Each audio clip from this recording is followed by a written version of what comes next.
Hi mga ka-Bible, Monday today at meron akong Bible verse na gustong i-share sa inyo ngayong araw from the book of Matthew chapter 17 verse 24 hanggang 27.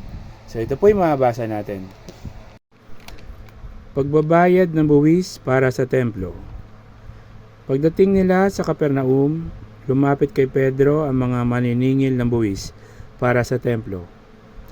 Nagbabayad ba ng buwis para sa templo ang inyong guro? Tanong nila. Opo, sagot ni Pedro.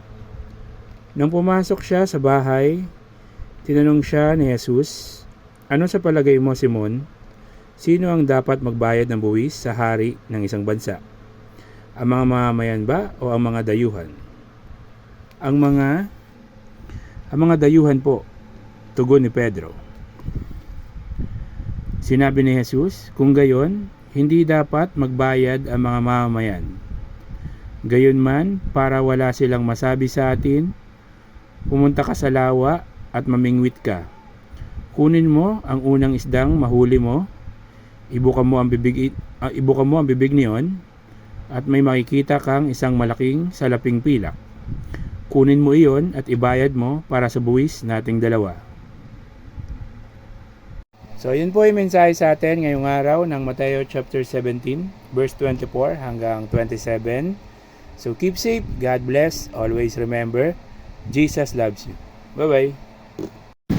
Hi mga ka-Bible, Monday today at meron akong Bible verse na gustong i-share sa inyo ngayong araw from the book of Matthew chapter 18 verse 18 hanggang 20.